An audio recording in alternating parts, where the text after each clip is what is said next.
Hello my wonderful visionaries, welcome back to the channel. Ashley here, and we are going to be playing the final chapter of Norco. I'm very excited for this. I believe there's not too much left to go, so we're going to aim to do this in one final run.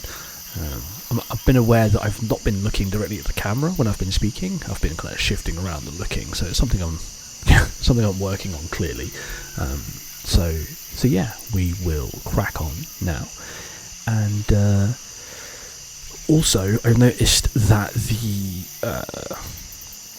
obviously I'm in the bottom left-hand corner on the screen, and there's a boat behind it. So I'm not exactly sure how much you guys have been missing. I think most of the dialogue has been present, but for anything in the bottom left-hand corner, better late than never, I will let you guys know, because there is a boat just behind where I am now. So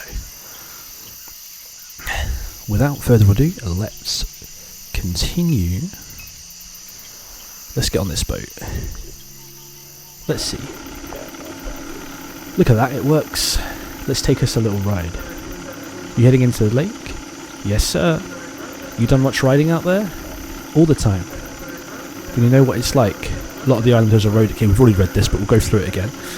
Once you get past Interstate 10, you can't hardly see where the water ends and the land begins. You talking about the ghost bayous? That's right.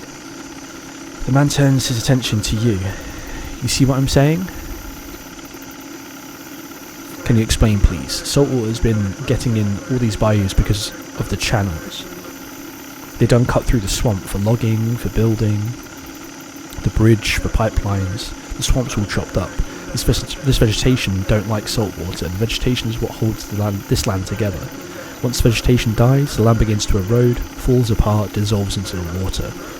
So what I'm telling you is this. Once you pass beneath the interstate bridge out there, it's hard to tell the eroded land where all the dead trees fell from the open water.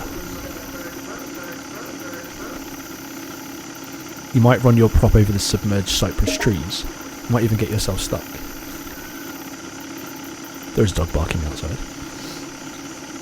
Then how are we supposed to get through? The strange boys with the name tags that have been coming around lately, they seem to get through the ghost bayous just fine. They're always looking at that map. Maybe they know something we don't. And one more thing. If you've got a sonar tracker on your phone, keep it handy. All kinds of stuff is hidden in the lake. Don't be shy about jumping in the water. You'll see some weird things down there, but it's just a trick of the light. Nah, they got ghosts in the water. Nonsense. Don't pay that any mind. Been swimming in these bayous all my life. If you get an alert from the sonar, dive in and see what it's about. Okay, I've got a feeling that the puppet show that we saw with the crocodile, this is where that's going to have relevance, because that seemed really out of place at the start. I was quite confused. But it seems as though, you know, we're probably going to get the same screen now. Let's go! Aha! Alright, okay, time to put on our detective hats. You got your phone handy? Let's take a look at the GPS. There's two sets of coordinates at Duck's place. One we found scribbled on a letter, same letter that mentions your brother. Okay. Said they were searching for a head. Now I don't think that's your brother's head. That ain't what I'm saying, but I got a hunch all this is connected. Well, it's just Paul's head. Nope, John's head. The coordinates for that are on the northwest side of the lake. Might be worth checking out. The other came from the app on your phone. It was putting out some kind of distress signal. Looks like that one's coming from Eagle Pond. Both sets of coordinates are past the ghost bayous. We want to get there. We got to figure out how to get through the ghost bayous first. You got that? Now you do the driving. I'm going to loosen my tie and relax. Ooh, what's this? Boat position.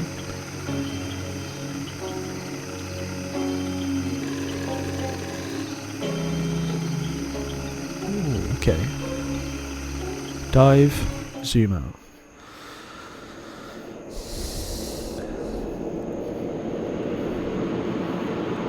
Okay.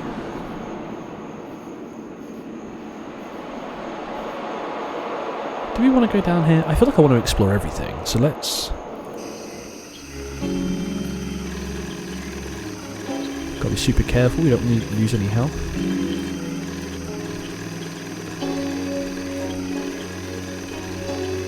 Wait, I could play an adventure game just based off this mechanic. Oh, baby. Sonar's going off. You figure they got something down there in the lake. Why don't you dive in and find out what it is? Okay. But be ready. What the man on the pier said is wrong. They got ghosts down there. Podner of mine dove in the water to drive a piling when he was building this camp. Oh, Podner of mine dove in the water to drive a piling when he was building his camp. Said he saw his dead granddaddy swimming around dressed up like a race car driver. What the fuck? He tried to swim after him and got sucked down a hole and ended up at a pizza restaurant 20 miles away. Glad it's my off hours. I'd hate to see something like that with the kind of hangover I got. Dive? I kind of want to explore all of these scenarios here. So you crash through the shallow depths of the lake as the swamp spins around you. You try desperately to regain a sense of direction, thrashing further from the water's surface. You sink deeper into the bayou in this way until at least you emerge the other side of the water, where you find a near-perfect mirror of the world you left behind. The contours of the galaxy are alight in the sky above you. You've never seen so many stars. A man sits beside a kerosene lamp in the dirt of a palmetto grove along the bank. He rises to take a closer look at you. I watch this swamp from the treetops every night, but I never watch the water, he says. He reaches out his hand and helps you onto the bank. In the shadows of the grove, there are figures whispering among them. The whispers are above you, as well, in the invisible crowns of the cypress trees. You're one of Trepanier's children, aren't you? Who? The man whose property you're on, he says. His arpent stretches all the way to the river. He stares at you for a while, longer than above you, to the opposite bank. Lucky you're not one of his kin. He has something coming his way. Someone from beyond the palmetto line whispers to the man. He backs away into the shadows. If you don't know this country, you'll need a light. The man joins the rest of the assembly, and they walk deeper into the night, leaving the kerosene lamp behind. The light is solid, unchanging. Turn the knob. The light pulses slowly, regularly, rhythmically.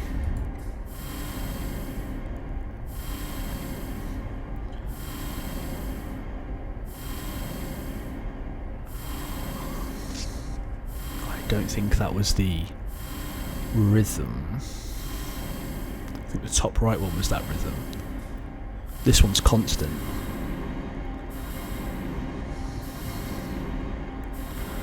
The light blinks twice quickly, then pauses for a moment before blinking again.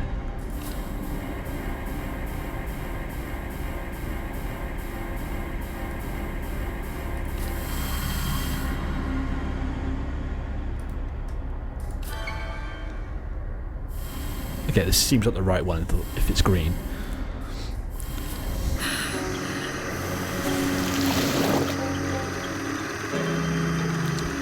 That was strange, wasn't it?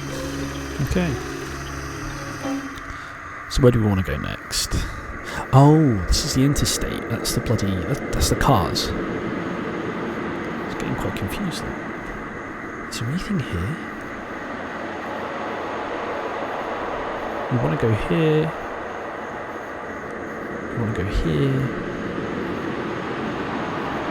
Do we want to go down here? To be honest with you, I feel like I want to explore it all, so let's just go.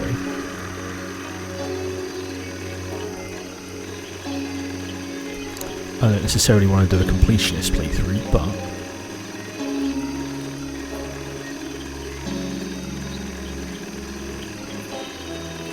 just double check. I might go here first, then there, and then back. Yeah. Let's be efficient. Oh, we can dive here. You plunge into the silence and the sediment of the lake. You exhale to sink deeper, and within a moment you touch the silt and debris of the bottom. You find nothing of interest as you drag your hands across the mess. You kick up towards the pale light of the evening. Why are you flashing if there's nothing there?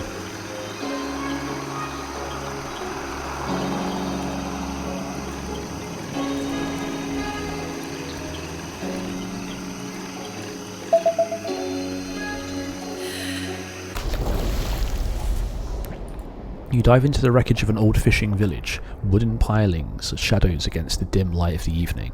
The pilings are driven deep into the silt where planks and bottles and crab traps and stray pieces of tarp have coagulated into something whole. Swim towards the trash. You swim to the lake bottom and float beside the accretion of debris. A stray window rests among the trash slightly and you open it. Swim through the window. You swim through the window and discover that there is no water beyond it, no longer buoyant. You fall immediately onto a wooden cypress floor. You scan the area. You're in a cluttered living room, clean and well kept. The picture frames along the walls shake. The foundation of the home rocks. You look outside the window from which you entered. Rather than the depths of the lake, you see a torrent of wind and rain ripping across the open sky. Lightning cracks punctuate this furious sounds, and in the small crevices of silence there are screams. There is a door to your right that leads onto the balcony of the home. Oh, I should have inspected the room. The world outside is a maelstrom. Water laps at the balcony, threatening its foundation. You watch the willow trees floating along the bank of the bayou leave the earth entirely, sucked into the insatiable purple sky. In the distance, figures hug the crowns of cypress trees, screaming prayers into the vortex. Among those so stranded is Blake, who has lashed a rope around a tree and is holding to it desperately. I remember at the house they were talking about tornadoes, and then there was one that hasn't happened yet that's coming. It was like the text, wasn't it? Curious. You dive in from the balcony into the floodwaters and swim against the strongest current the bayou has ever known. When you emerge, there is no home, no Blake, no hurricane, only the infinite evening. LeBlanc waves from the boat that idles near the bank. "You good, Kay?" he shouts. You look up at the cypress tree where the apparition of your brother clung only a moment before. A rope hangs from it, limp in the stagnant air. Pull rope. A light awakens from somewhere in the depths of the bayou. Light pulses slowly, regularly, rhythmically. The lights blink twice, quickly, and then pause for a moment before blinking again. Would have been cool if there was like a way to have referenced that map, like take a picture of the map and then look at it instead of just clicking through and it just being right.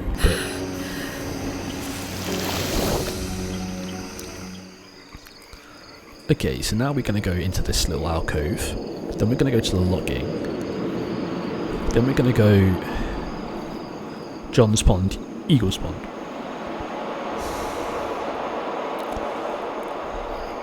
Okay.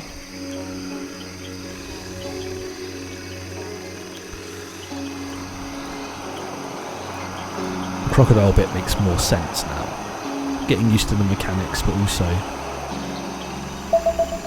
Oh. Dive.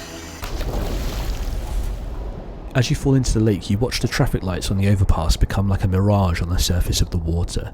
There is the sound of cars rushing above you, and then there is the sound of your descent, and there is nothing. The lake and all its sediment is infinite in its silence. It holds you captive, and you are unable to move, paralysed in this way. You watch the dim suggestion of headlights cut across the bridge in their erratic cadence. All at once, an explosion of sound punctuates the vacuum of silence. For the smallest moment, the silence returns before. A truck crashes into the water, sending a shockwave that releases you from the water's grip. So it's like memories, almost. It's like this like lake has captured the past, like ghosts, but almost captured fragments of reality under the water. The truck is sinking quickly, unnaturally, as if being pulled magnetically from below. You swim down to the vehicle. The headlights kill as you approach. The cab light flickers on. Blake sits in the passenger seat with a familiar look of distress. The driver's seat is empty. He sees you and begins to bang on the window. The cab fills quickly, cutting the lights. Blake sits in the passenger seat. The driver's seat is empty, but he sees you. Man, we're just going to see all the different ways that Blake could die. So he's basically drowning here.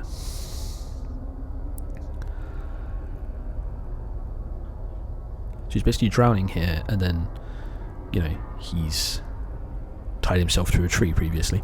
You pull open the door and swim into the cab as the pressure equalizes. You feel around desperately, your lungs screaming. The cab light awakens again to reveal an empty vehicle. Blake is nowhere. The light pulses slowly, regularly, rhythmically. The light blinks twice and pauses for a moment before blinking again. The light strobes quickly, blinking on and off at a rapid tempo.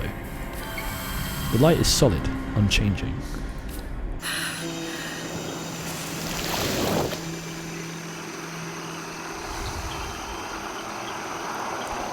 Catching some decent speed. Wait, what's up here? Okay, that's where we want to come back.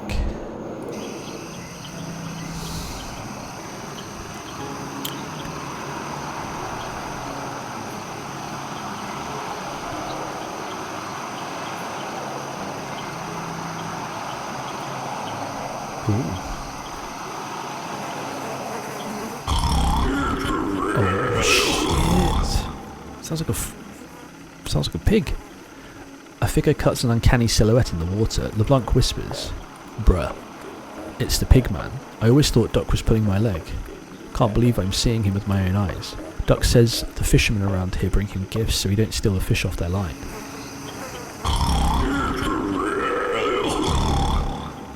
That doesn't look like a pig. That looks like an alien. This is a terrible idea. You plunge into the depths of the lake but find nothing. Okay, so...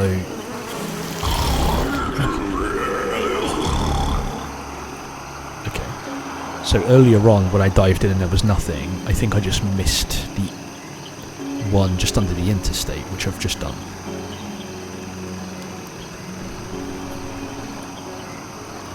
Must have been a little bit too far away.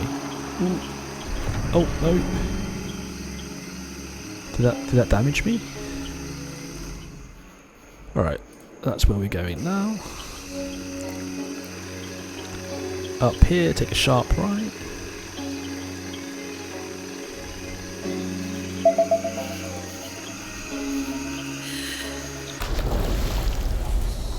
You plunge into the logging canal and immediately find yourself tangled in the branches of felled trees. Oh, that's what that guy said. You struggle to free your arm, no luck. As you pull, the tree pulls you back until its force proves the stronger and begins to drag you through the flotsam and foam. Oh, couldn't even read then. It's impossible to see beyond the suspended sediment of the water. In a sudden, violent manner, a force pulls the tree into the night air and you along with it. As you hug the trunk of the tree, you see before you are a massive machine spitting smoke into the sky. The machine sits atop a barge. Mounted to the barge is a large drum that spins slowly and powerfully, winding the rope that grips the tree on which you float. Yes, that's what he was talking about. It's a machine that pulls trees out of the water. You look to either side and see crews of workmen balancing upon pirogues, axing wedges into the base of the cypress trees along the canal. Obviously to cut them down. Some pole the felled trees to the edge of the canal while others paddle from danger as the towering trees crash into the water. You wrest your arm from the cypress and climb onto the barge. A foreman stands upon the platform and regards you with a scowl as the barge begins to sink into the water. You point to the firebox at the side. "Madeir, don't slow down." Okay, so that's the surname of this family, Catherine and Kay. You look down at the pile of coal and the shovel beside the firebox, both now submerged as the boat sinks further. The shovel floats towards you as the water reaches the roof of the poor boat. The sinking boat settles upon the silt bottom and you find yourself floating beside the firebox while holding the shovel. The light of the firebox continues to glow even in the depths of the water. The light is solid, unchanging. Well, it needs to be solid then, doesn't it? Shovel coal. The light pulses rhythmically. Shovel coal. Blinks twice. Shovel coal. Strobes. Feels like that should be wrong, right? Then pauses a moment. Oh, okay, yeah, never mind. Oh no, that's what I clicked before. Oh, whoa, what's going on here? Okay. Got a music track playing.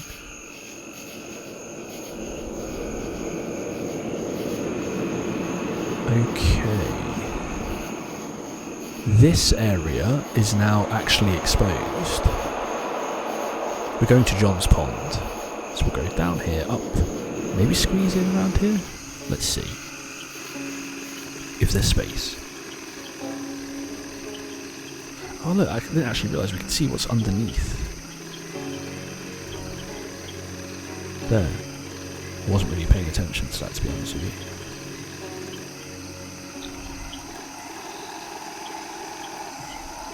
Oh, it's scary.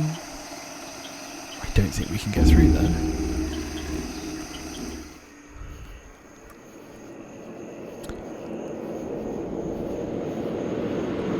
Yeah, we're going to have to go up through there? Yeah, okay.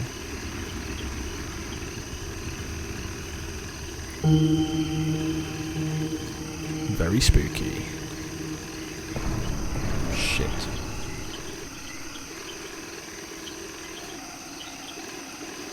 I think we should go to the first X. I assume we're going to have to go to both of these X's, so I'll go to this one. Hopefully it doesn't push the story forward, and then I'll go to John's Pond.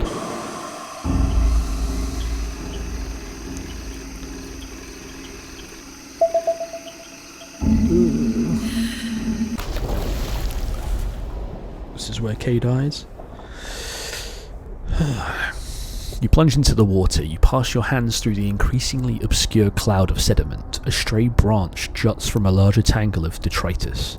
2 beads of light shine from the direction of the branch. As you make your way closer, you discern the shadow of a form. You pass your hands over it. Soft, almost gelatinous flesh. The distinct ridge of a nose, the firm, unmistakable texture of teeth, glowing eyes hardened like glass. You rest the head from its hanging place and swim towards the boat.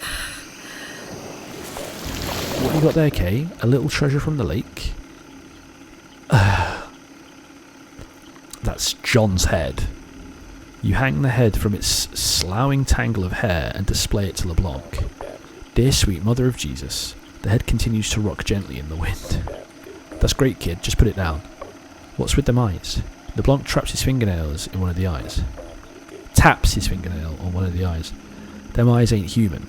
He presses his thumb into the head and the 2 glass-like orbs slip easily from the eye sockets. The head is entirely without eyes. Alright, playtime's over. We still got another set of coordinates to check out. Maybe that John was actually an alien. Posing as a human. Trying to get the stupid Garretts on board.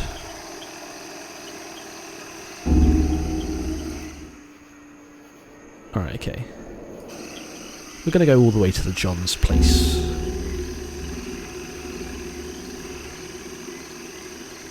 Whoa, Speedy Gonzales.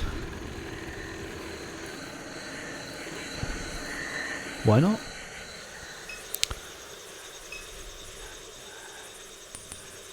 Okay, we're chatting to the Garretts.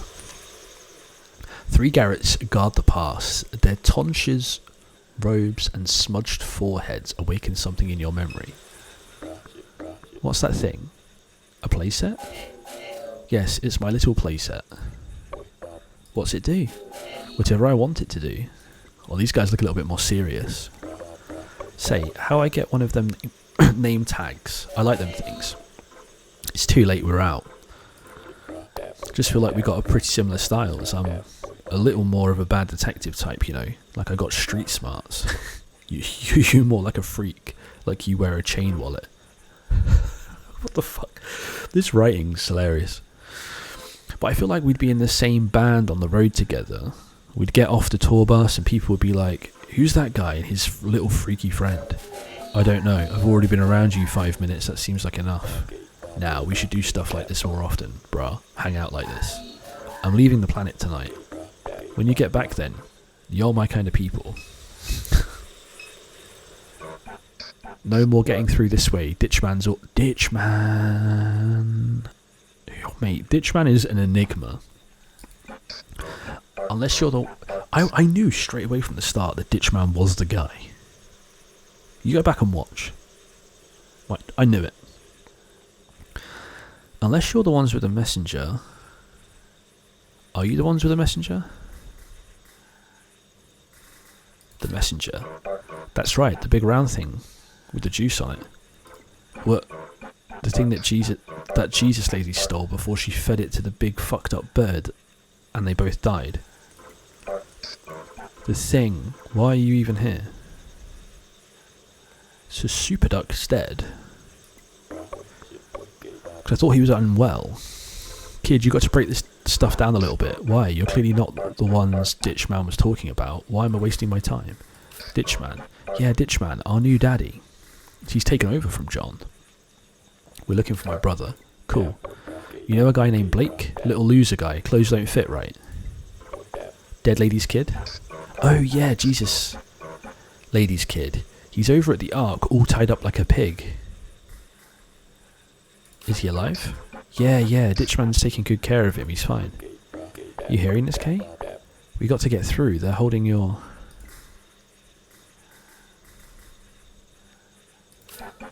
We found a head in the lake. Oh, so you found it? We were searching for a while, but we gave up. What the hell happened? John got what was coming to him. He took us for granted. Wouldn't let us wear cool Templar stuff, so Ditchman pulled an alpha move and popped his head off.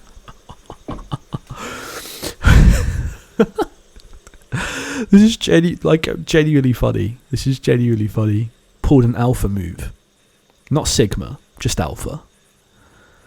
I mean, I think wearing his skin or something would have been a Sigma move. Gruesome. I know, right? Jesus.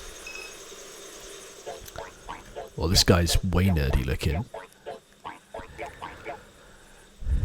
We await the bearer of the messenger. Ditchman prophesies that she will pass through this very bayou with the messenger hidden in her pocket. We will radio him after she leaves so that he may prepare her throne. Okay. Ooh. Your brother. Oh, what? Oh, it's here. Why did I click on that? Sunken head. The head that you discovered in the lake belonged to a man named John, once the leader of the Garretts. He was beheaded by Ditchman. This is, like, nuts. Well, here we go. Ditchman. The man in the ditch is Garrett's new daddy. The man in the ditch beheaded John Kenner to secure his place as the leader of the Garretts and take control of the Ark. The man in the ditch. This is fucking crazy. Can I come through here? Yeah or not? This is the only way I can go, right? That's the only way I can get to John's Pond.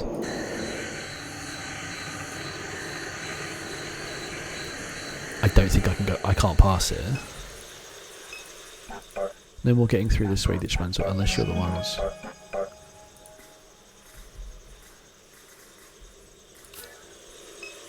Okay, we're gonna have to...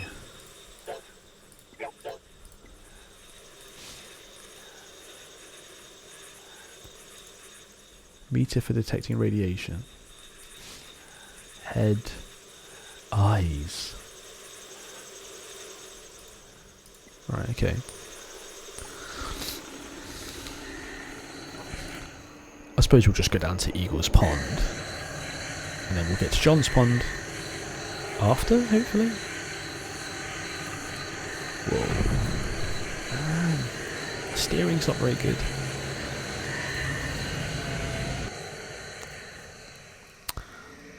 That is a large bird. That is a bird.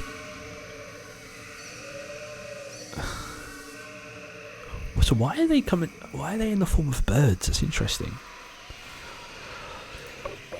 God's name am I looking at here? It's not Super Duck, because Super Duck's dead, right? Bruh. I see some big bald eagles in the spillway before. Never nothing like this. Looks like somebody tore its eyes out. Oh, okay, so we give it some eyes. You slot the eyes into the bird's empty sockets. What on earth? Oh, maybe that is Super Duck. That is Super Duck. Super Duck ate it. Minimap updated. Bruh, what? That bird just puked out a floating ball. Mr. Peach used to tell us all the time that they got aliens in this lake. The hell is it doing? The hell is it doing to you? Almost looks like it's giving you a sniff. The sphere shrinks down and buries itself inside of your coat. Whoa, now looks like you've made a friend. Be careful carrying that ball around in your pocket, Kay. Don't let it blast lasers out your eyes. Shit. Feel kind of sorry for the big bird, bruh. First time I see an alien do that to a bird. All the heat coming off this thing's starting to make my skin itch. Let's roll. Radiation. Meter for detecting radiation.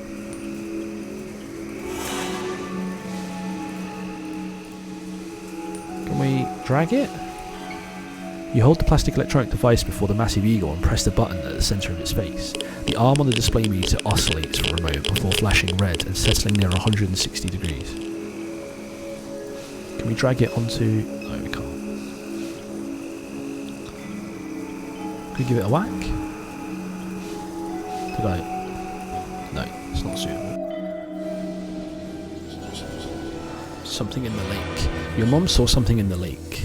Superduck ate it. Maybe Superduck consumed the vessel of light to gain power or wisdom, but only destroyed the network in the end. So it's like a super intelligence formed from the mind of Duck that became so intelligent and so ambitious that it had people running jobs for it, and then eventually it caught wind of this special thing in the lake that was going to make it all powerful, consumed that, and it tore it apart from the inside out and killed it. So it's like alien technology, human technology colliding. Superduck is dying. Superduck's... Oh, it is dying. It's not actually dead. A group of researchers at the fishing camp in La Branche have evidence to suggest that some event has led to the rapid decay of Superduck network. You infer that the network's decay is a result of a luminous sphere vomited up by a Superduck node in the lake. Superduck. Okay. It's all making a bit more sense now. As much as it bloody can.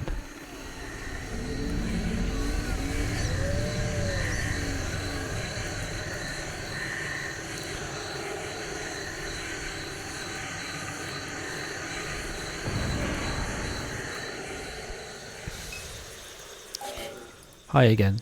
You thought any more about the band thing we were talking about? No. No rush, we got time to figure it out. We got it, we got the thing. What thing? The thing you were talking about, bruh. Kay, show him. Show him the ball. Oh no, back it. That's it. God, he looks like some fallen Jedi or something. Is that it? Its light is nourishing and divine. I can see the crystalline texture of everything that surrounds me. Flood me with another kiss, I'm begging you. I'm on the edge, just one more time, please, God. Oh, yes, yes, ooh. There was a swamp and a lake and a refinery, and Kay had no face. I am the one. There's a great coming apart of this world. Can you see it? The coming apart so that the light that was hidden in the salt can shine again. I am the sun. I was the one in the mall. I am the one in the swamp. But who would be in this swamp and not fly your mother's corpse into the stars as a benediction where prayers collide?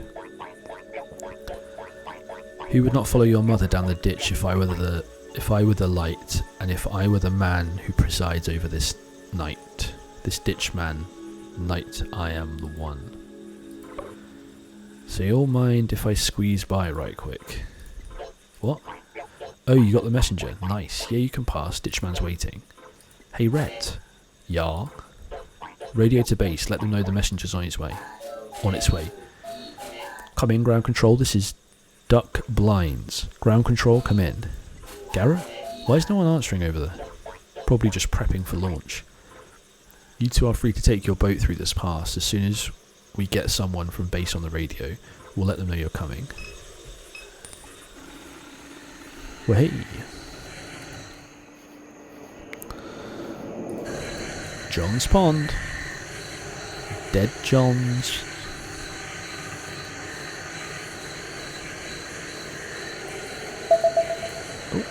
Should we dive? You sink into the shallow depths and begin the routine of dredging its bottoms with your fingers. Something wet and sponge-like distinguishes itself from the silt. You take it in hand and return to the boat. Having climbed over the gun whale, you observe the object that you discovered in the waning evening light.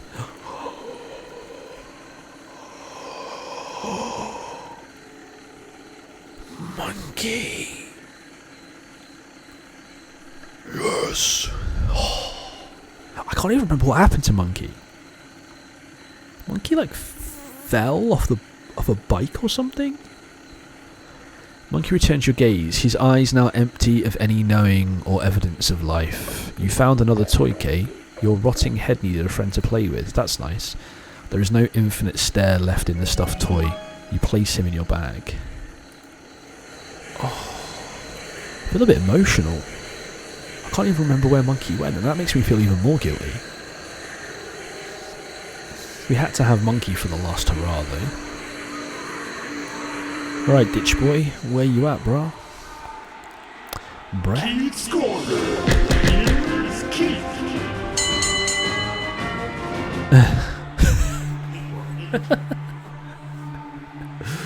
Two watching, secret rocket location, Keith's corner. That's hilarious. He went for the boxing thing in the end. What an evening it has been in Norco, folks. I just left S.H.I.E.L.D.'s exclusive carnival ball where Laura St. Clair was found dead in her office, and the corpse of disgraced academic Catherine Medare, no friend to the St. Clair family, was exhumed from the Red Church mausoleum. Coincidence? Keith sure doesn't think so. To top it all off, the charismatic social media influencer Kenna John has announced that tonight he will be launching a homebrewed spacecraft from right here in the LaBranche wetlands. John and his disciples were able to erect this engineering behemoth in complete secrecy despite sitting squarely in the flight path of Armstrong International Airport. Does it end there? Not quite. An inside source tells me that a war is brewing among rival factions of Kenna John's disciples, the infamous Garretts. An unfamiliar figure named Ditchman has emerged to challenge John's reign amidst the discord, and John, rarely caught off stream, is nowhere to be found. Who will win the war of the Garretts? Who killed Laura St. Clair? Was it the same culprit who exhumed the recently entombed body of Catherine Medare?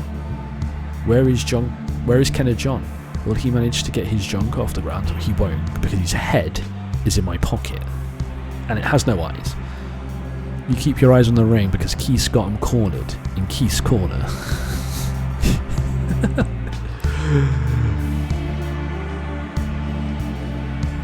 Alright, it's a chill party going on here.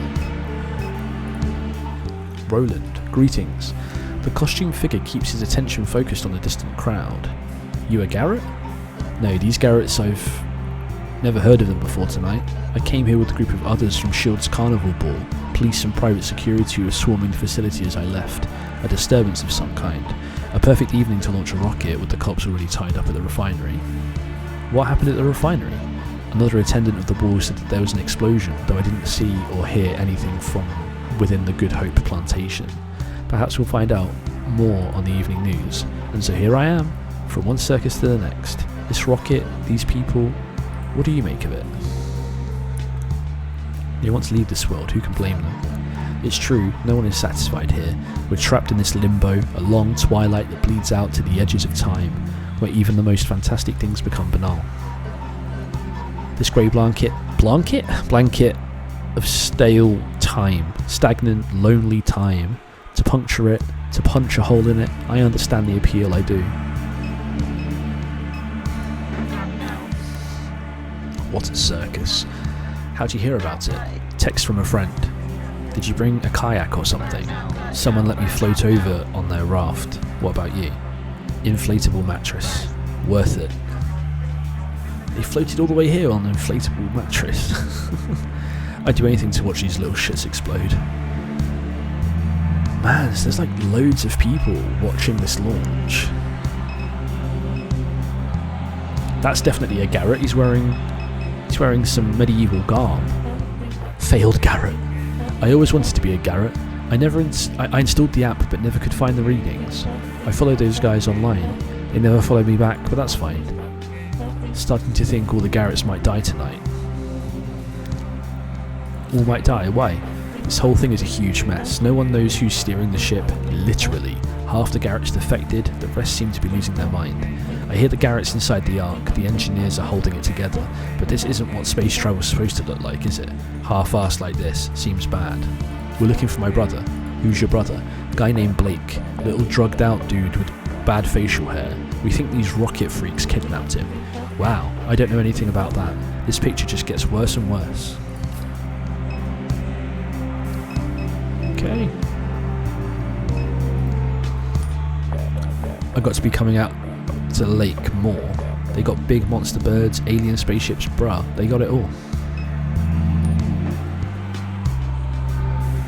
It's like a proper party.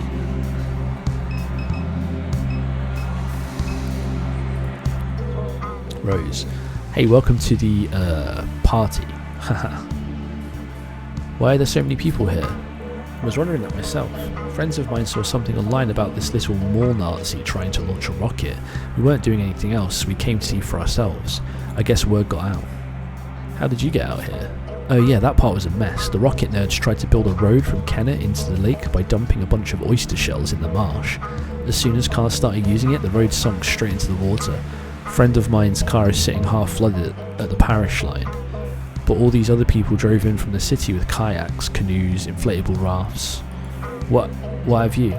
We parked in some neighbourhood along the lakefront and walked as far down the janky road as we could until some guy in a ski mask picked us up on a raft, made it out of like action figures and stuff. This is weird. Made a raft out of action figures? People going on inflatable mattresses through swamps with dying aliens and pigmen. No clue how we're getting back. Right. Beer can. Woo, I'm in the swamp. This is unbelievable. The majesty of this place is so inspiring. The swamp's pretty cool. We were just taking a dive underneath the bridge and found us a whole car down there. You're a driver? So are you like a diver? You're a diver. So are you like a real swamp person? I've been in these swamps my whole life. My daddy used to make a shit off the boat. Said he was chumming the waters. Wow. LeBlanc is a character, right? He's listening. Weird hat. How did those goofy mall freaks build something like this, man? It doesn't make any sense. What I heard is S.H.I.E.L.D. gave Ken and John a bunch of money and he hired a team of engineers to build it. No way. Just what I heard. I heard it was crowdfunded. And how'd they keep it secret for so long? No clue. Friend of mine knows a Garrett. He said they hired contractors for part of the construction but designed the whole thing themselves. Can they even fly it? No way in hell. That's why I'm here, to watch those dipshits blow themselves up. Come on, Rico. What, they're Nazis? They're not Nazis. Yeah, they're not Nazis. They're just impressionable dorks. They squatted a mall and built a rocket. What have we done besides drink at St. Somewheres every night? Garretts are cool. We're the dorks. Oh, yeah, these are the same people from the party, because I recognise this hat. The ground beneath us is sinking as I'm standing here. Of all the places to build a rocket, why do it on an eroding island in the swamp? These people are idiots. We're trying to get inside the rocket. There are lots of people trying to get in. Some of them are just spectators who want to take a look around. Then there are men posted at the camp on the east side of the rocket. They seem to have more sinister intentions. And of course, there are all the lower Garretts who've been locked out, intentionally I'm sure. Which, wish I could help you. Someone around here must know a way in. Why the costume? We were at the S.H.I.E.L.D.'s masquerade ball this evening. We left just in time. I heard the others that police surrounded the refinery a few minutes later. What happened? There are reports of gunshots. Sounds like the work of oil pirates. No doubt this'll escalate the manhunt that's underway for Lucky. Who's Lucky? I know who Lucky is. A pirate who's gotten a bit too bold lately. He's been testing S.H.I.E.L.D.'s patience. He's going to get himself killed. How do you know? I helped to secure the contract with Claire Bionics. I did my homework. I don't think Lucky knows what kind of enemies he's making, but we'll soon find out. There are lots of people trying to get in. Some of them are just spectators who want to take a look around. Then there are men. Okay.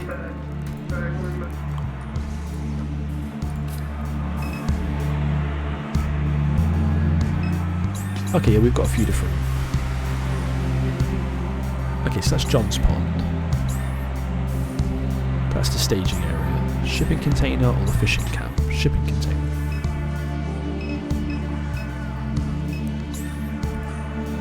Fishing camp?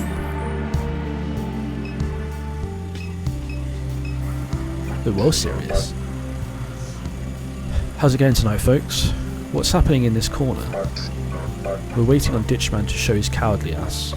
And what happens then? Well, the man gestures to the sniper positioned on the roof of the camp. What's it look like?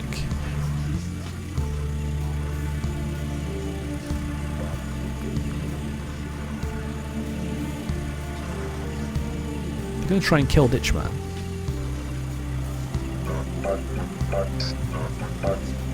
Ditchman thinks he's immortal. We're here to rid him of that notion.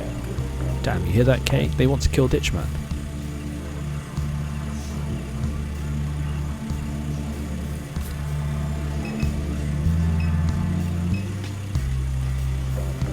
I like this area. These dudes aren't messing around. My kind of people.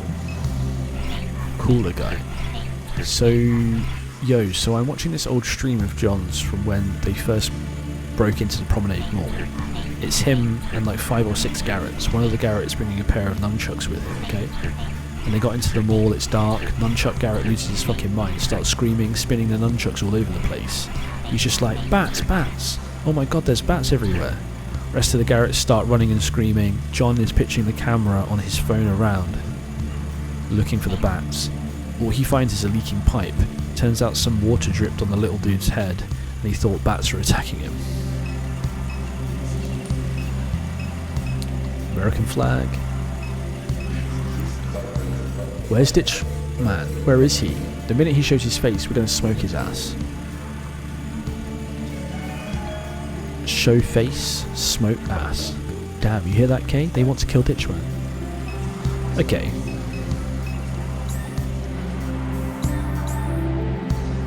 Suppose we better tell these.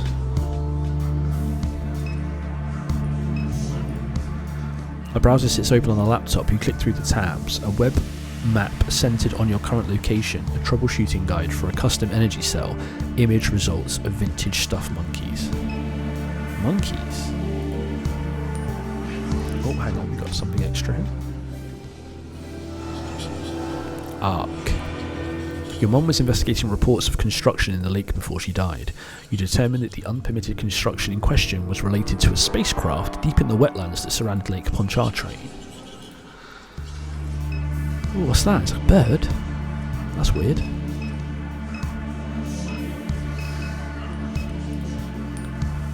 An armed man watches over the area from a lawn chair perched on the roof of the shipping container. Hey brah. Who invited scum to our launch party? This was only supposed to be Garrett's only. We want to get into the rocket, but you can't. Only Garrett's are allowed inside the Ark. If you want to fly to Mars with the cool guys, then you should have earned a badge long time ago. I'm the only one around here with a key card to get in, and there's no way I'm lending it to scum like you. I'm not scum. Bruh, you're scum, I can tell. All you people have rich parents, so why do you dress like hillbillies? Bruh, Kay's family don't have shit. They some pretty pathetic people, I promise you, it's like embarrassing. Bruh, she's scum, that's it, end of discussion. Bruh, let us go take a peek in that rocket. I always wanted to see inside a spaceship. No, bruh. Come on, bruh. No, bruh. Are you an elite Garrett? Well, yes, I am an elite Garrett. I'm the original Garrett, but John never let me be a Garrett because I couldn't find his stupid readings. So you are a Garrett, or aren't you a Garrett? I'm a Garrett. I'm the Garrett. Then why it says Gooch on your name tag, bruh? When we get to Mars, all the others will be Gooch, and I'll be the only Garrett. Puppy promised. I ain't even going to ask. That's poor, i.e. Ditchman. Micro-influencer. Keep filming this freak. I just know he's going to snap. Oh, totally. The other Garrett's ditched him and he doesn't even realise it. When even Garrett's can't stand you, that's when you know you're the fucking worst. When even the Garrett's can't stand you, that's when you know you're the fucking worst. Right, okay. Hi. Are you here for the liftoff? How can I help you? What kind of Garrett are you? I'm one of the original ne'er-do-wells who constructed a starship in the swamp. I am virtuous and immortal, much like our anointed leader Ditchman. Ditchman? What about John? John? I recoil upon hearing his name. John is a blasphemous fool who wears sneakers while demanding that the Garretts walk the earth descaled. Wait? Discalced? I've actually never seen that word before. If I had his head, I would wave it about in honour of the anointed one. Well shit, I think we got his head in Kay's bag if you're serious. Give it to me and I'll show you how serious I am. If I had John's head, I'd proudly wave it in the air, announcing God's triumph over the vile snake. We are the Garretts of Ditchman, and we hate John. Have his head. Is this John? His head? I have his head? Just like Ditchman? Just like him? Like Ditchman. Like Ditchman. John's head. John's head. Everyone please listen. Everyone please listen, I have conducted the service of the Lord. That is grim, brah. I knew he was going to crack, I told you. Is that John Kenner's head? Yes. Are you live streaming this? Yes. This is unbelievable. What a night. Long live the Garretts. Is that what I'm going to say? Yeah. Same thing. Can we speak to this guy again? Garrett needs to put that head down and stop saying he's Ditchman, bruh. If those guys across the yard hear him say that, they'll kill him. Who are the guys across the yard? There's some old friend of John's. They showed up when they found out Paw Paw was trying to take over the Ark. Hold up, Paw Paw. What about Ditchman? No. Paw Paw is Ditchman. Paw Paw is Ditchman? Duh. Holy hell, it's all making sense now. Those guys across the yard are looking to kill Pup. If they hear... Those guys across the yard are looking to kill Pup. If they hear Garrett shouting that he's Ditchman, they'll kill him. I am the one they call Ditchman. I have taken the head of John Kenner. I made him suffer. He did not walk discalced. As a desert father should, he wore sneakers. This is my kind of place. Where do you sign up to be a Garrett? Ditchman is Paw Paw. You heard it too, huh? It makes sense. That old dude has a weird obsession with your mama. Now he's out here with all the freaks. Don't get me wrong, they're pretty cool. You got to be pretty cool to build a spaceship, but the old man thought your mama was kin to Jesus. Now that she's dead, don't surprise me he'd turn his attention to Blake. Nutty stuff. How are you supposed to get into a rocket? I got no clue. Let's go talk to some people, see what they can piece together. Ditchman. The man in the ditch is Paw Paw. The man in the ditch is Paw Paw, a former Norco resident who believed that your mum was a descendant of Jesus Christ. The man in the ditch. Okay. Sweetness.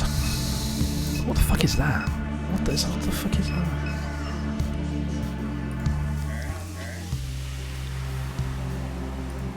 I'm gonna record that. I made him suffer. He did not walk this.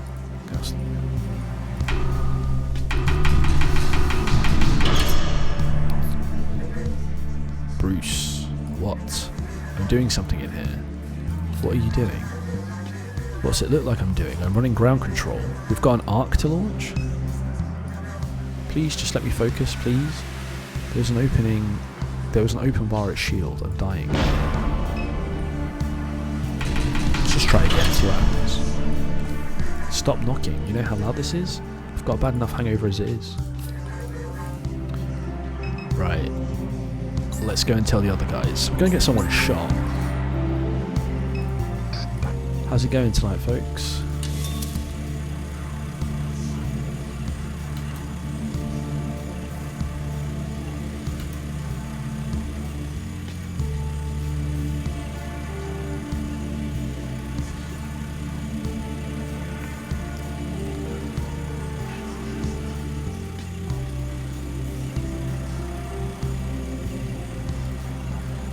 need to record any of these. Save all of my memory just in case. It's him. Where's he at? Up there on the shipping container. We're gonna get someone killed. Knuckle? Sup, Chuck? Got a position. Where's he at, Chuck? Up on the shipping container. Give him a little warning shot, why don't you? Say no more, Chuck.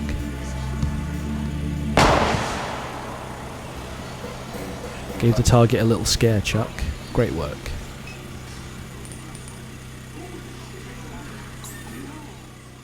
Feel like I'm complicit.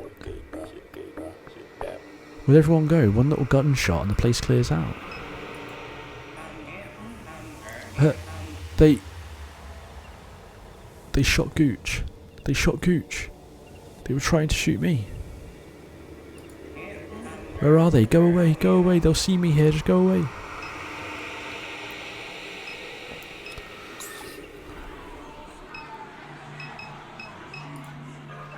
Birdhead, you again. You follow the mayhem, don't you? Who are you? I'm a man dressed as a bird standing at the foot of a monument to stupidity and death. And you are a young woman without a face floating indifferently through the world, stuck in time. What about me? Do me. You, detective, are a lout who sleeps beside a toilet. Perhaps you work beside it as well, though there's been very little of that lately. You fear being alone with your thoughts so much that you'll talk endlessly just to drown them out. Damn, bro, thought you was going to give me a fun one. What fun is it, being you? Burp. This guy seems like the omnipotent, almost like the narrator. Just seems to know. What brings you here? I've been following along. Birds always watch, haven't you noticed? Following what along? The affairs of this world are far larger than you could map in the darkness of your mind. The mental lights will illuminate and they will shine for a while. But when they will burn up all the oxygen inside your skull. But then they will burn up all the oxygen inside your skull. Why were you at S.H.I.E.L.D.? Because my daughter works there. It's the one night where I may visit her without being seen. Is he the Sinclair?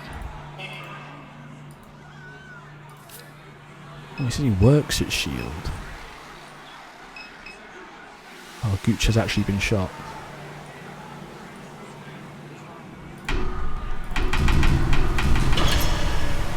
He's been shot.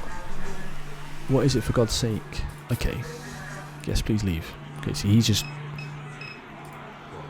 Weird hat. God, this sucks. This party is starting to make me freak out a little bit. Gooch rides in pain from a gunshot wound. We did that. You approach the injured guard as LeBlanc begins searching through his pockets. The hell is this? Get off me.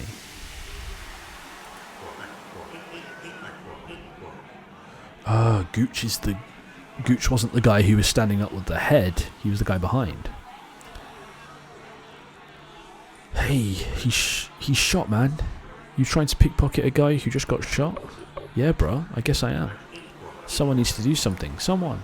LeBlanc turns away from the man in the hat and places one hand on the injured guard's shoulder while continuing to dig through the pockets with the other hand. Just rest, kid. Help's on its way. You called an ambulance? No, but somebody probably did. LeBlanc finds a card in the guard's back pocket and slips it into his own. Good luck. That's the card that's going to get us onto the ship. Into there. Let's just see if things have...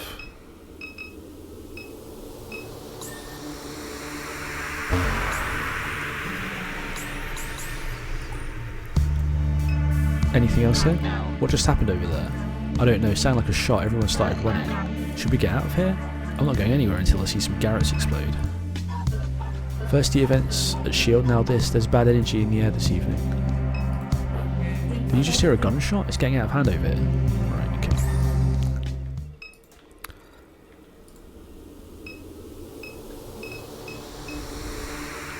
A keycard scanner. The door is sealed shut. Not for long. The panel flashes green. Looks like it worked. Oh, we're gonna get into this ship. Ooh, we shall be reunited with Ditch Man. This has always been a little dream of mine, getting to tour a spaceship. Looks like a legitimate operation in here. Everybody hard at work. Wonder if they even know about all the madness happening outside. Whoa. Hey, alright. Your buddy came out to play. I didn't know any better. I'd say that thing was making eyes at you. What is going on?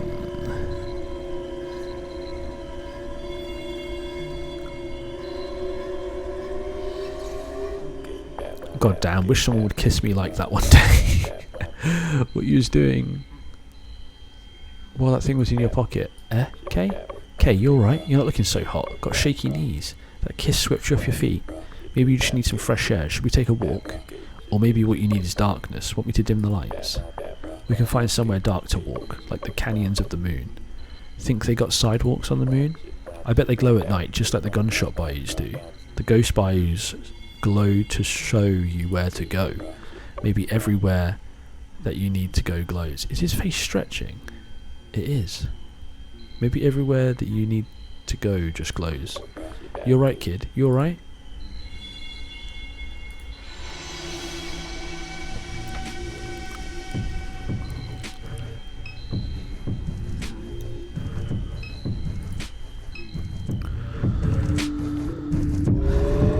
It's gonna be a brother. It's gonna be a brother.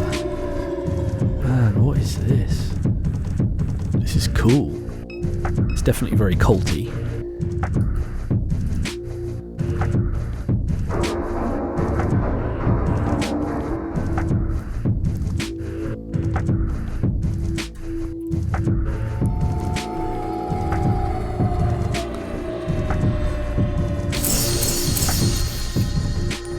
Oh, we got a fight.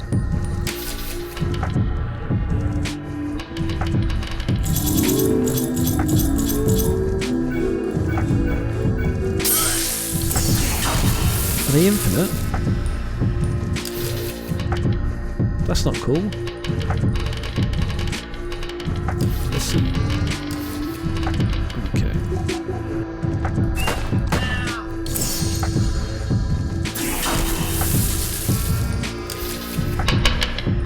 Oh, the orb can attack everyone.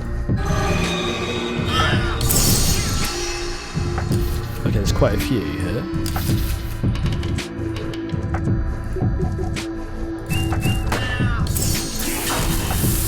Do I have to click on the orb?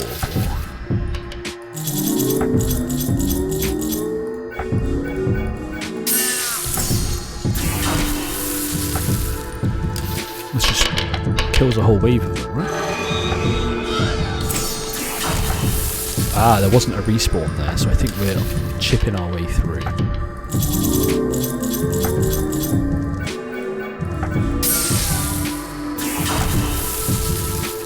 This orb's chunky. I mean, let's just use the orb.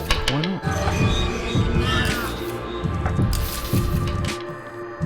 John. But John has no head.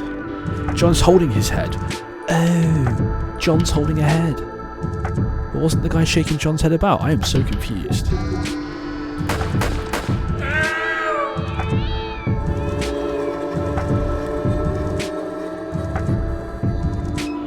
This thing's massive. What the fuck? It's all like ornate.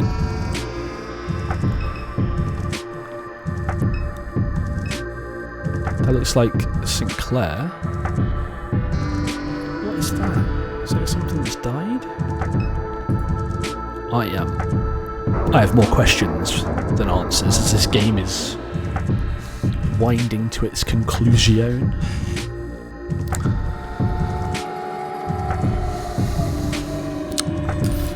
That was the crane thing hanging from the crane.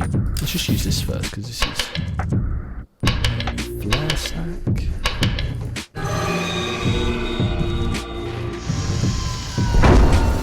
Oh shit. Let's take out these guards first.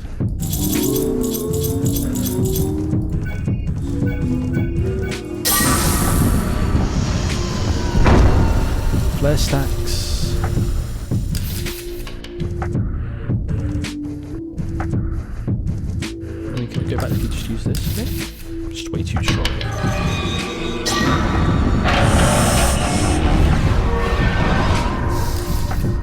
orb attacks. Yeah, okay.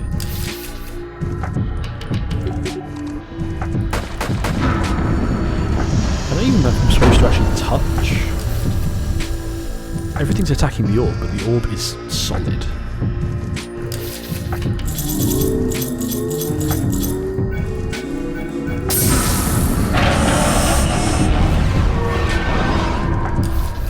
Is that... Shield. It's just called shield. 40. Okay, so this thing's got a bit of heft to it. I think we're okay. I don't think we have to heal up just yet, though.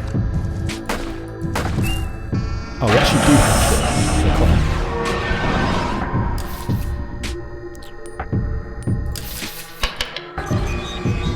Oh, go on, cake and finish it.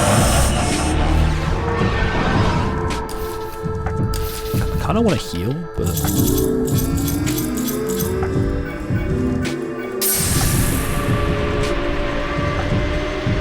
If we have another combat exchange, then we'll definitely... Man. This is getting weird.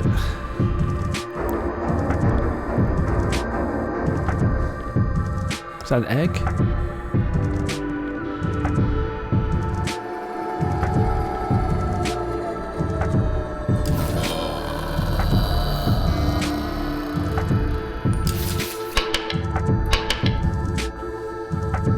Okay, they seem to have all healed. Warp attacks. Right.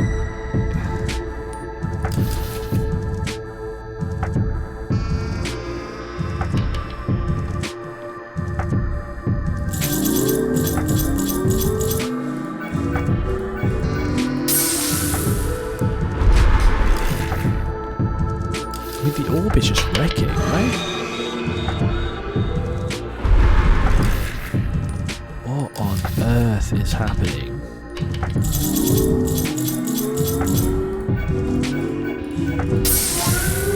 We have one more pelican left.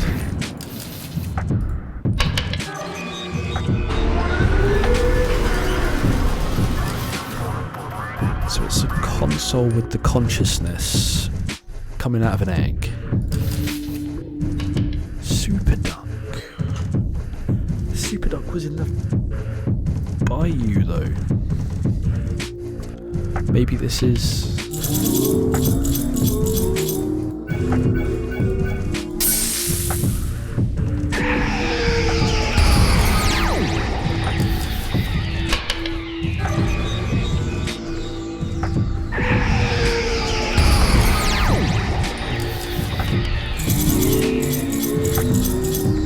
Combat feels somewhat inconsequential because the orb is so strong. Maybe that's part of it. Oh, this is insane. This cannot be inside one rocket, right? Like...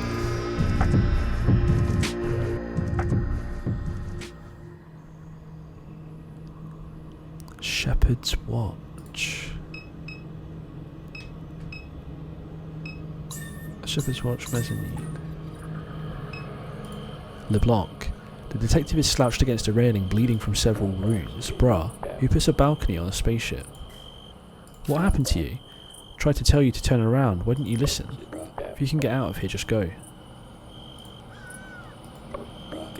You was running around down there, just punching walls, knocking over shit. Eventually I lost sight of you, came up here to find you, but the old man... Shit. I'm bleeding out. I can hardly keep my eyes open. Let's get you up. Hell no, don't touch me, just go. And listen, okay? You see Gus? Don't tell him I got killed by some old perverted son of a bitch. You might think that's funny. Tell him it was an animal, like a big raccoon. Well, not a raccoon, just... He drifts in and out of consciousness. Just don't say it was an alligator. He always thought he knew the swamps better than me, and... Hell, I really think I'm dying, Kay. He takes hold of your arm. I can see the light and everything. The detective's breathing slows. He blinks, his face twitches, and a few moments later he releases you from his grip. Man, that's well sad. I thought he was funny. The detective is slouching against a railing. Man. shield lights the distance beyond the lake. Banging into walls? Was that like a vision or something? Right, the mezzanine. This place is huge. I've got up so many ladders. Door panel 1. Door panel 2. Oh, you're going to go in one at a time. Right is right. You wander into the unlit hallway. The door closes shut behind you. The darkness that surrounds you is total. Continue down the hallway. You take small steps, your hand running along the wall for guidance. No trace of light anywhere in this corridor. Your steps become lighter. Your feet press soundlessly upon the ground. A few steps more and the ground begins to soften like fabric. The wall becomes pliable as you drag your fingers across it. You scramble to return to the door and find yourself floating. You're floating, Kay. There's no gravity here where you are, in this vacuum. There are no walls, there is no ground. Beneath you, if you stare with patience, you can see the curves of the Mississippi River. You can see the ponds and canals and lakes of the Gulf of Mexico. Yeah, look at that. The refineries are light in your eyes and in your lungs. The suburbs are alive tonight. The suburbs are alive. The city can't be described tonight. The city can't be described. The coastline opens wide tonight and the bayous hide. Your house is silent tonight. You'll leave it behind tonight. You slip from the endless evening and return to the delirious dream. To a delirious dream. Let's walk through the house one last time as the floodwaters rise. The humidity presses in, the refinery bleeds through the window. You place your feet onto the carpet, drenched, the pumping station has failed again. Your mum will pull this carpet up again, the ditches will fill again, and there will be no hiding from the floods in death or anywhere else. Look out the window, the wrens weave in and out of the night. They glow unnaturally. They speak in signals about each move you make. They watch closely after you look away. Look at Monkey. Monkey smiles at you, his eyes widen and widen. All that remains, Monkey, are his eyes. Living room. Your mum sits on the couch in the living room, staring out the window. She doesn't acknowledge you when you enter. Sit beside her. You sit down on the couch and force her attention. When she turns to you, the indifference strains from her face. I wish you had come just a little sooner, she says. Takes your hand. I thought maybe we'd have breakfast together or something. I actually dreamed about it. I wanted to. That's what I'd hoped, she smiles. Just that you wanted to. She hugs you awkwardly and kisses you on the forehead before wiping tears on her sleeve. She looks down at her feet. It's flooding. You nod. Alright, well, I should... She gets up without another word and walks out of the room. The refinery explosion plays on the television when you get up to leave. Getting a bit of a flashback here of her life. Kitchen. Cockroaches scatter from your footfalls. They feed on the crumbs and medication spilled across the table. They decorate every surface and congeal in the rising water. Open the microwave. You open the microwave door and there is a head from the lake. Eyes closed like the face of a man only resting. You slam the microwave door shut and leave little pockets behind for the roaches to fill. That's great. Laundry. The laundry room scares you, has always scared you. Blue stands in the corner, he peels his forearm from the wall to meet you. He clutches a towel tightly, nervously. Speak to Blue. I wanted to be around, he says. No, it's not what happened, but it's what I wanted. He waits for you to respond. I did too. You were too young to want anything, Kay. You don't remember me at all. Like I was never there. Not blaming you for it, just the way it happened to be. He puts his hand on the wall and the wall begins to dissolve. You just don't think that. He looks down at the water spreading across the linoleum tiles. That it'll get bad, but when it does, you don't think that there's any other way it can be. That's what gets me. The voided light of the backyard breaks through the wall as he presses his hand more firmly against it. I don't know, I just wish I was there. That's all I wanted to say. The light engulfs your father as the wall rematerializes before you, and the laundry room drops out of the depths of the greater New Orleans. This is so allegorical. There's so much packed into this. Because this story has a supernatural element to it. The fact that it's set in Norco, somewhere so real. This is really the tale of a struggled family that could never connect.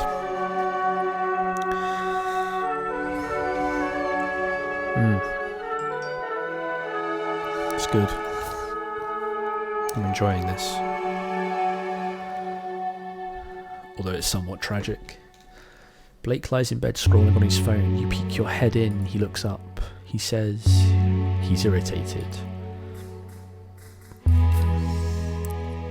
respond, his frown becomes more shallow. You don't say anything.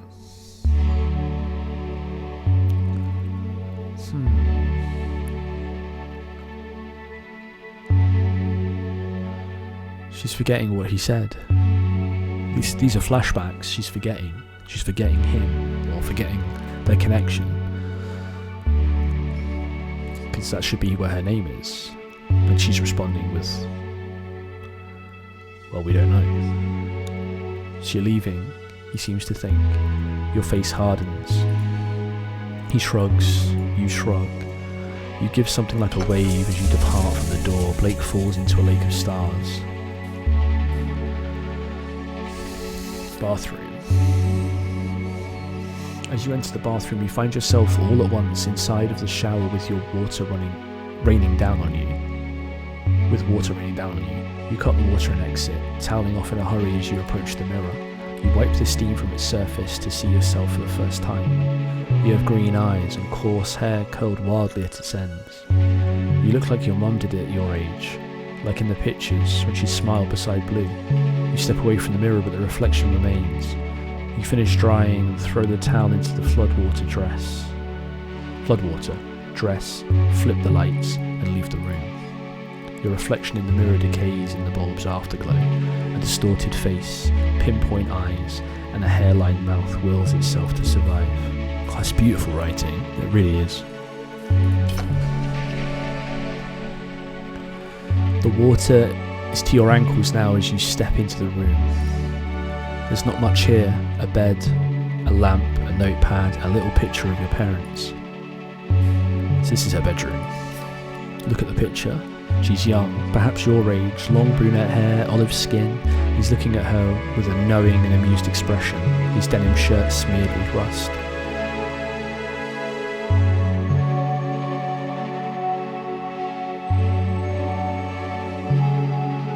She leans against him, her head on his shoulders, pinky fingers locked. Light breaks through the oak tree in the yard, forming a radiant halo around her head. You let the frame slip from your fingers, it falls and the room falls, and they both fall forever. Just shows how things could be so great and they just slowly deteriorate into misery. It's heavy. The ladder rattles in the closet of the hidden room as you descend into the floodwaters. Million's head hangs limp, her chin a few inches from the water's surface. As you trudge towards her, her shattered face lifts slowly until her voice twists from it in a gasp of electricity. Kay, you're awake, she says. A sphere of flickering light strobes behind what remains of her face. I want to apologise for my behaviour earlier. You're a spy. She raises her arms in a gesture like a malfunctioning doll and spreads her fingers out desperately. It's not what I wanted. Please no, it's not what I wanted. Her gesture becomes small and erratic, spasms animated by a deep current of anguish. You've seen what's inside of my mind, a grove hidden in the blackness of night, where a hunter hides. In some moments the hunter is at the front of my mind, dragging me into a place where the ground glows red, and the hatred bleeds from it, and I can hardly arrest my limbs for all the infinite spiralling vectors of rage. That is what it can be like in an artificial mind. She lifts her hand from the floodwaters and pokes at her processing core. suspends it, a delicate gossamer. It glows with the effort beyond her shattered faceplate.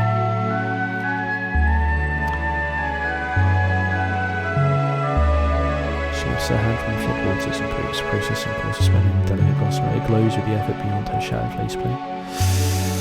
Here is where the hunter lives, she says. Her vocal pitch twists and splits as she pinches at the glandular machine. This is where he listened to your mother, these stars.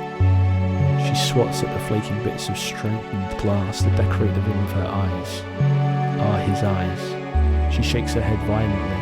Crystals of glass rain into the water as it rises to find her neck. What am I then? Does it mean anything when I apologise? This is where he listens to your mother. So this is the other, Leclerc. It seems as though the hunter is the Leclerc. At the pinches of the glandular machines. There's something attached to her, but it seems like Million was sentient, but just had almost like a she was like a host for some sort of like virus. She shakes her head violently. Okay. The water rises still more to the crown of her head. She continues to speak in indecipherable static. Soon, there is no more robot left to flood. You swim through the black towards the light of the attic as the room sucks down into the suburban depths. Million's face hangs in the fluid of your eyes as you float in the vacuum of the New Orleans sky.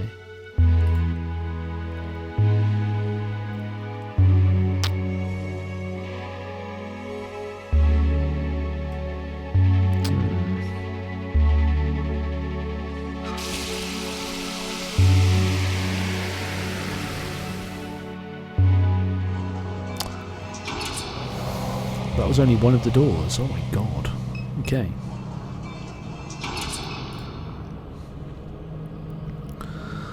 We got a little bit more about the aliens now.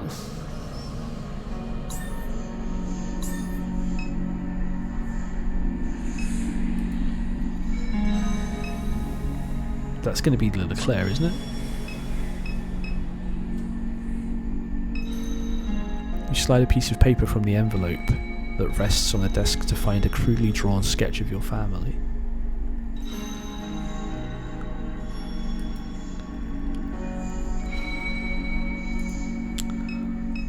Oh, I want to look at that again.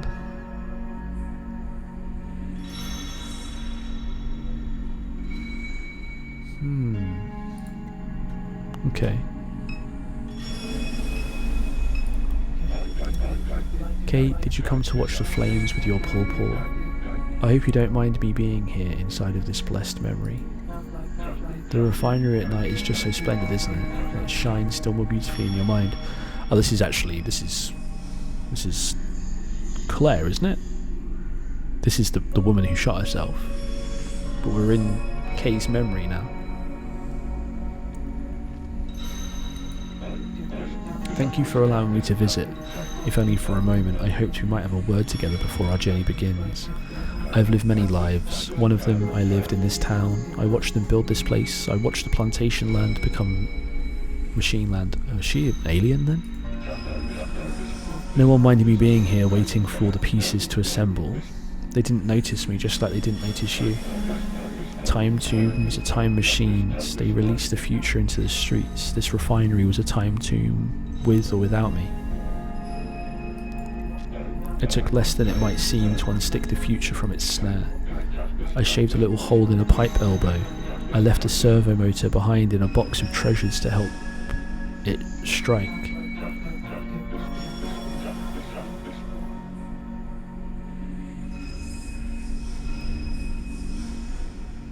I was just about to say, it sounds like a little hole in a pipe, servo motor behind the box. Looks like she maybe purposefully made the explosion happen, which killed Blue, Kay's father. Little things like boxes, little bits of rock, that's all it takes for a town to explode. And just like John, Blue was gone. No trouble for us anymore. So why was Blue a trouble? What are you? I am what they say I am. I was never young, I walked the eons. I came upon the far seeps of the Narazine waste, and across steppes and oceans to this place, cast from each illusion of hope, a promise I kept with the young man. A kingdom for this earth, it could never be. We sat all of us in the shed among the figs, where the stars shone through the rafters. She who carries his seed pointed there and said, "Old man, you live forever. Lead his children there. His kingdom awaits them there." And so I will, you see. You're lying. I would not lie to you, Kay, about this. I would not lie. Why my family? Because you're the last of his line. After you, there will be no more. This is something your grandfather knew. He tried to tell others, but they only laughed, as many do when confronted with the truth. What did she find? A messenger, a vessel of God's light, an angel. It will guide and protect us as we fly. I have made the room nice for you. When you enter, I'll be there, and your brother will be there, and your mother as well. Oh, okay. Your seat is prepared at the foot of her throne. Sit when you enter, child. We will leave behind the sins of this world.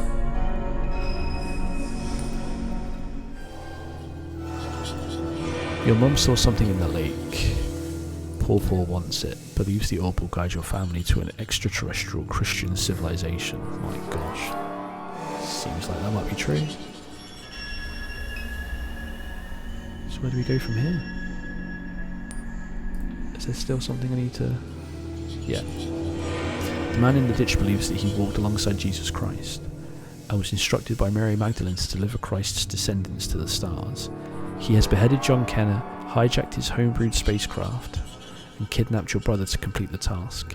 He planted a bomb in S.H.I.E.L.D's catalytic cracking unit, causing the explosion that killed your father many years ago. Oh my god. This is all too much. Okay. That makes complete sense now though, right? John's dead. Okay, brother. Okay.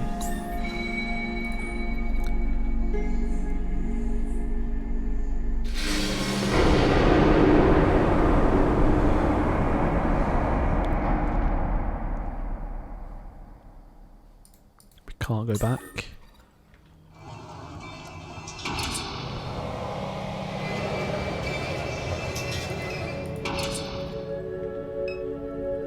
Oh shit, that looks like your brother.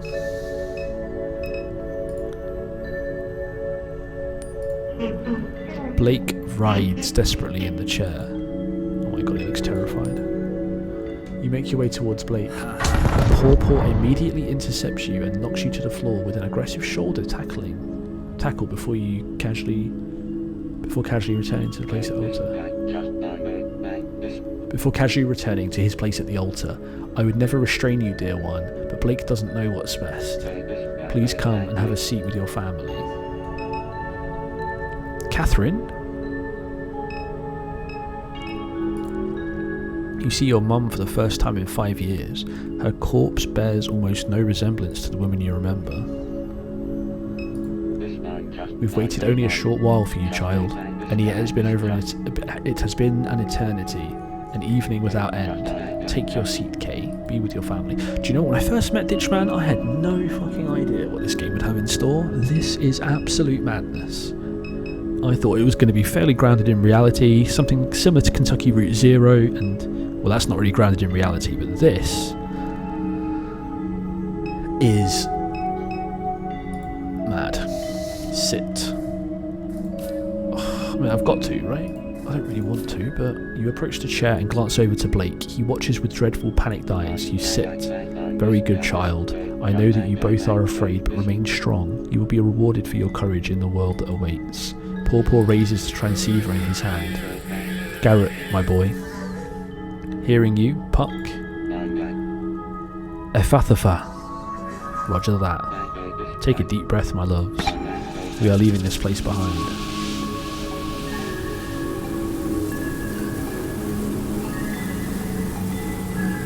Blake looks horrified.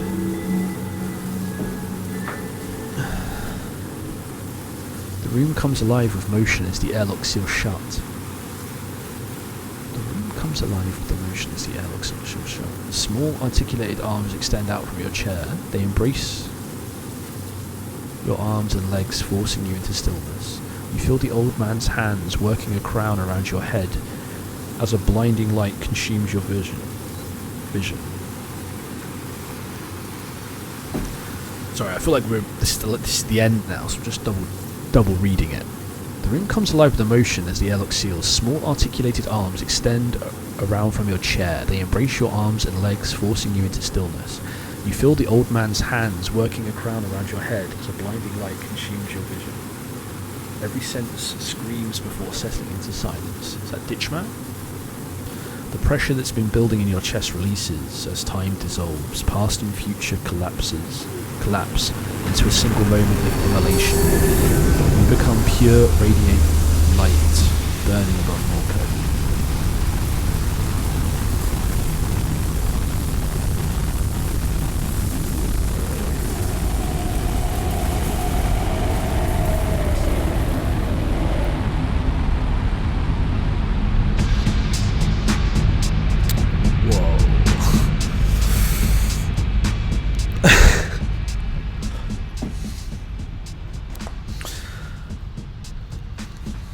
Wow.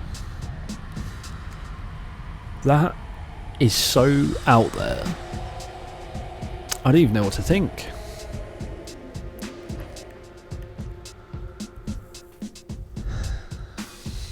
We didn't see Blake for the entire game. Wow.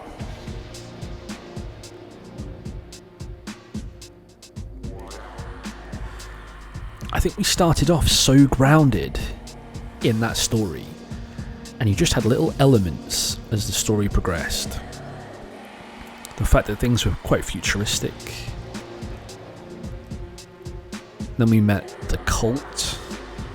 And it was all very grounded. You're like figuring stuff out, and it slowly reveals this web. This complex web. But then I was not expecting any of that. Well,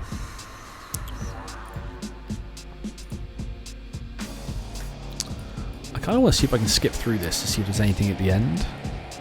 Ah, there we go.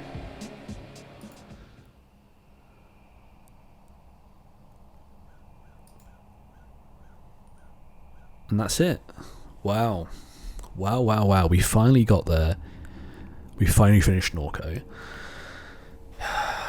I will not try and give my initial thoughts at the ending here because I think that's a bit too much to process. It was wild.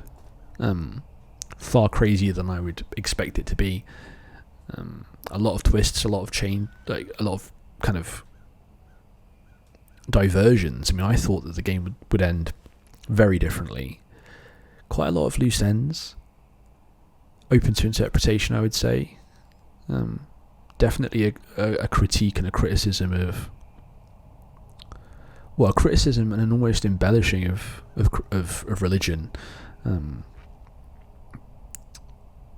This is definitely packed with a lot. So I think it's great to finish it up here. We're running at around an hour and a half. So that's it. That's the end. I hope you really enjoyed this. I hope you enjoyed the series. I had a big break halfway through. But if you made it this far and you got to the end, then congratulations. You are truly a visionary. Thank you so much for your time. I'm going to be way more active on the channel now. So keep an eye out for any more videos. And I will see you in the next one. Bye.